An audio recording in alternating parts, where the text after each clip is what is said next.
اب آج کا میرا موضوع ہے شہادت علی رضی اللہ تعالیٰ عنہ۔ اصل میں حضرت علی رضی اللہ تعالیٰ عنہ کی شہادت بھی اسی الفتنۃ الکبریٰ کا تسلسل ہے۔ وہ جو عبداللہ ابن سبا کا پیدا کردہ عظیم ترین فتنہ تھا، اسی کا ایک نتیجہ حضرت علی کی شہادت بھی ہے، لیکن وہ بات ذرا تفصیل سے سمجھنی ہوگی۔ اور اس کے لیے میں ممنون احسان ہوں، حال ہی میں ایک کتاب چھپی ہے، ڈاکٹر سید رضوان علی ندوی، وہ محقق ہیں تاریخ کے، انہوں نے بڑی تاریخی تحقیق کے بعد جو باتیں بیان کی ہیں وہ میں آپ کے سامنے رکھ رہا ہوں۔ عرب میں جنوب مغرب کی کونے میں جہاں یہ یمن بھی آباد ہے، اس کے اوپر نجران ہے، اسی علاقے میں یمامہ کا علاقہ کہلاتا ہے۔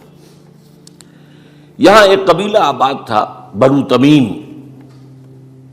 یہ جو لوگ تھے بڑے کرخت مزاج، جنگجو، اکھڑ، ضدی، اور جس بات کو ایک دفعہ مان لے اس پر اڑ جانے والے اور مر مٹنے والے۔ یہیں سے فتنہ پہلا اٹھا تھا۔ سب سے بڑا جو نئے جھوٹے نبی کھڑے ہوئے تھے ان میں سب سے بڑا تو مسیلمہ کذاب تھا، یہی تو علاقہ تھا۔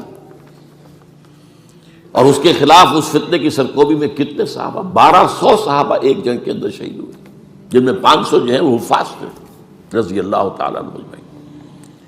تو یہ لوگ جو یہ تھے بڑے زوردار تھے۔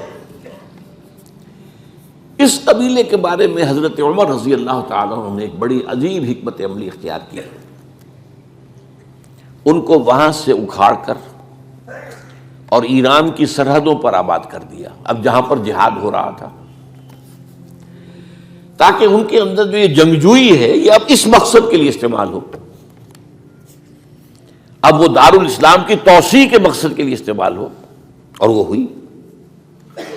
حضرت عمر نے 2 چھاؤنیاں بنائی تھی رضی اللہ تعالیٰ عنہ، کوفہ اور بصرہ، کیونکہ ظاہر بات ہے کہ اب جو اسلام کا دائرہ پھیل رہا تھا اور اسلامی حکومت پھیل رہی تھی، اور زیادہ تر جو ہے مشرق کی طرف پھیل رہی تھی، ایران اور خراسان وغیرہ کی طرف، تو اب مدینے سے اس کا کنٹرول اتنا آسان نہیں تھا، فاصلہ تھا، تو چھاؤنیاں بنائیں تاکہ یہ اس سرحد کے اوپر یہ موجودہ مرکز رہے، یہاں فوجیں موجود رہیں، کہیں کوئی بغاوت ہو تو اس کو کچلنے کے لیے وہ قوت فوری طور پر دستیاب ہو سکے۔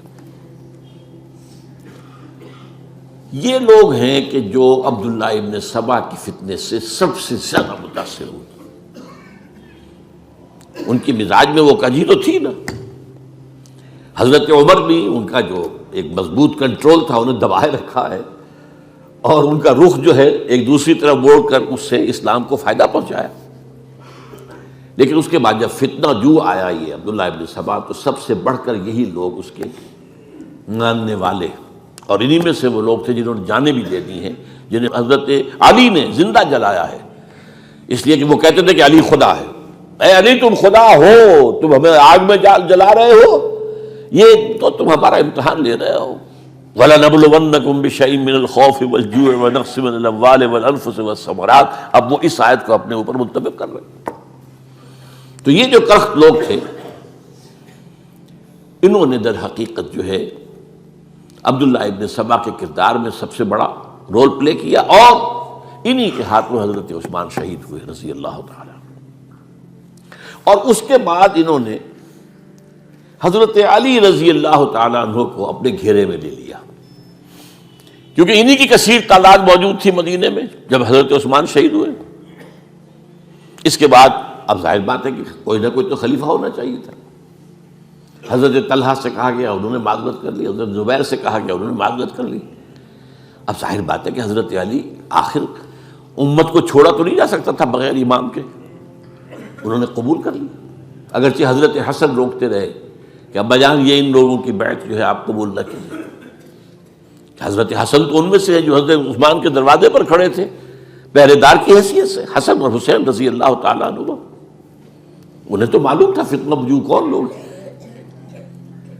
اس کے بعد حضرت علی رضی اللہ تعالیٰ عنہ نے اسی حکمت سے، جس حکمت کے تحت حضرت عمر نے یہ چھاونیاں آباد کی تھیں، دارالخلافہ بھی مدینے سے کوفہ منتقل کر دیا۔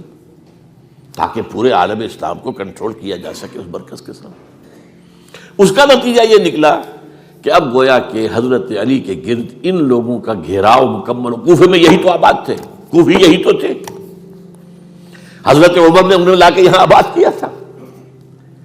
جب حضرت علی نے کوفے کو اپنا دارالخلافہ قرار دیا تو گویا کہ ان کا پھر عمل دخل بہت بڑھ گیا۔ ایک طریقے سے یہ کہا جا سکتا ہے کہ انہوں نے اب حضرت علی رضی اللہ تعالیٰ عنہ کو اپنے محاصرے میں لے لیا۔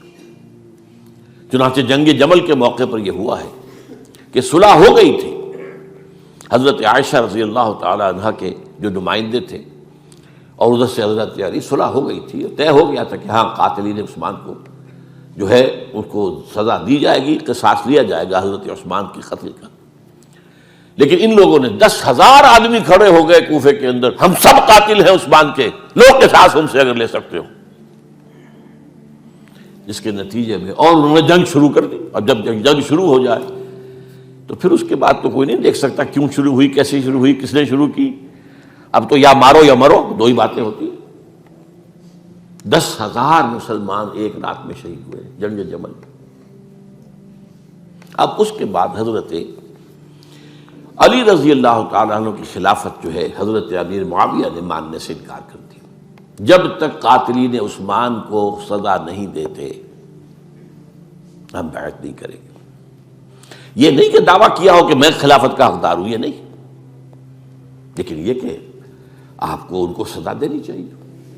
اب یہ تھا وہ مخمصہ جس میں حضرت علی رضی اللہ تعالیٰ عنہ وہ فرماتے تھے تم میرا ساتھ دو تو میں ان قاتلین عثمان سے سزا جو ہے ان کو سزا دے سکوں۔ ادھر انہیں پتا تھا کہ میں سرنڈر کرتا ہوں تو مجھے علی تک تو پہنچنے کوئی نہیں دے گا، راستے میں ختم کر دیں گے رضی اللہ تعالیٰ عنہ۔ تو یہ پیچ تھا ایک جو ایسا پڑا ہے۔ اب اس میں جب حضرت معاویہ اور حضرت علی کے مابین فیصلہ کن جنگ ہوئی، جنگ صفین جسے کہتے ہیں، جس میں 70,000 مسلمان ایک دوسرے کی تلواروں، تیروں، نیزوں سے قتل ہوئے۔ اس موقع پر حضرت معاویہ کی طرف سے ایک آفر آئی، قرآن مجید کو نیزے پر اٹھا کر لوگوں نے کہا کہ یہ خونریزی بند کر دو، ہم قرآن کا فیصلہ ماننے کو تیار ہیں۔ حضرت علی دیکھ رہے تھے کہ یہ اصل میں میری فتح کو شکست سے بدلنے کا پروگرام ہے، تقریباً فتح میری ہو چکی ہے، لیکن یہ جو طبقہ تھا یہ انہوں نے کہا نہیں بڑی ٹھیک بات کہہ رہے ہیں، وہ مانیے ان کی بات، جنگ بند کی۔ انہوں نے ہی یہی لوگ تھے جنہوں نے مجبور کیا حضرت علی کو کہ وہ تحکیم پر رضامند ہو جائے۔ اس کے بعد تحکیم میں جو معاملہ ہوا، حضرت علی حضرت عبداللہ ابن عباس کو اپنی طرف سے حکم بنانا چاہتے تھے، یہ اڑ گئے نہیں، یہ اڑ جانے والے لوگ، اور یہی اصل قوت تھے، وہاں ساری طاقت تو انہی کی تھی۔ تو انہوں نے ابو موسیٰ اشعری کو اپنی طرف سے مقرر، وہ بہت نرم خو آدمی تھے، انہیں بناؤ۔ بہرحال جو بھی بات طے ہوئی، اب تاریخ کی روایتوں میں اختلاف ہو سکتا ہے، کہا یہ جاتا ہے کہ طے تو یہ ہوا تھا حکمین کے مابین، ادھر سے ابو موسیٰ اشعری، ادھر سے عمرو بن العاص رضی اللہ تعالی عنہما، کہ آپ اپنے جو کلائنٹ ہیں حضرت علی آپ انہیں معزول کر دیجئے، میں معاویہ کو معزول کر دیتا ہوں، پھر جو ہے مسلمان فیصلہ کر لیں کسی اور کی عبادت۔ انہوں نے کھڑے ہو کے کہہ دیا میں علی کو معزول کرتا ہوں، اور عمرو بن العاص نے کہا کہ میں معاویہ کو قائم کرتا ہوں۔ اب یہ ہے روایت، واللہ عالم اس میں کتنا سچ ہے کتنا جھوٹ ہے، میں کوئی مورخ نہیں ہوں، میں کوئی تاریخ کا محقق نہیں ہوں۔ اس کے بعد جو ہے اب یہ لوگ انہوں نے کہا کہ مانیے تحکیم کو،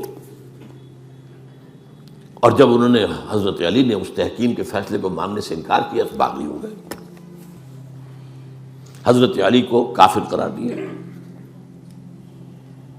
اور جا کر ایک جگہ پر حرورہ ایک جگہ تھی وہاں پر جا کے جمع ہو گئے، جتھا بندی کی بہت بڑی طاقت پر وہاں کر۔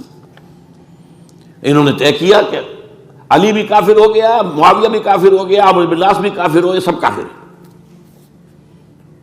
حضرت علی کی طرف سے ایک گئے سفیر ان سے بات کرنے کے لیے، تو انہوں نے کہا تم ہی نے تو کہا تھا کہ تحکیم کو تسلیم کرو، کہ ہاں ہم نے گناہ کیا تھا، کفر کیا تھا، ہم توبہ کی ہم نے.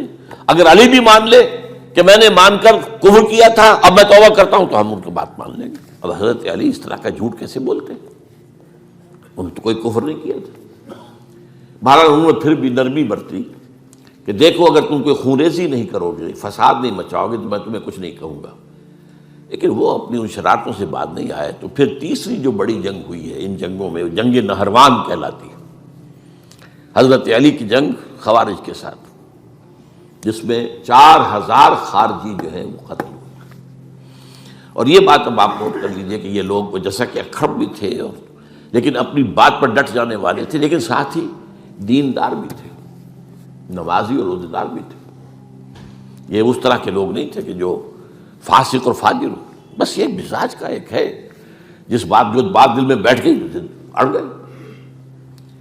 تو یہ اصل میں انہوں نے پھر فیصلہ کیا کہ اور تو ہمارے بس میں اب کچھ نہیں ہے، ان تینوں کو قتل کر دیا جائے، علی کو بھی اور معاویہ کو بھی اور عمرو بن العاص کو بھی.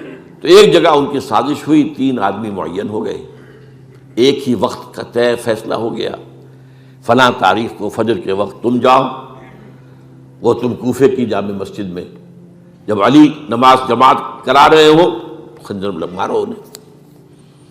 اور یہ اس کا نام ابن ملجم تھا، خارجی، یہ وہی لوگ بنو تمیم کے لوگ. دوسرا جو تھا وہ دمشق میں حضرت معاویہ کو قتل کرنے شہید کرنے کے لیے پہنچ گیا.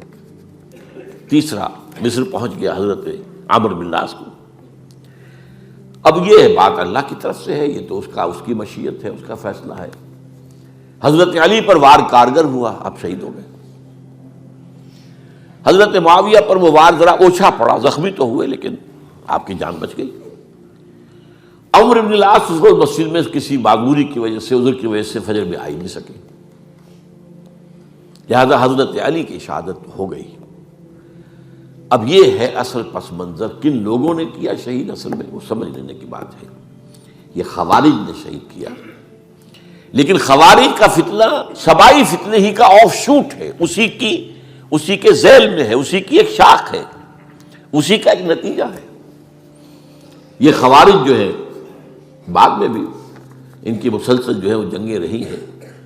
بہرحال اس صورتحال کو یہ سمجھ لیجئے کہ یہ خلفائے ثلاثہ رضی اللہ تعالی عنہ، حضرت عمر شہید، عثمان شہید، علی شہید. عجیب بات ہے کہ تینوں کا نام عین سے شروع ہوتا ہے، عمر عین سے، عثمان عین سے، علی عین سے. تینوں شہید ہوئے ہیں. لیکن یہ کہ یہ ہے تاریخی پس منظر.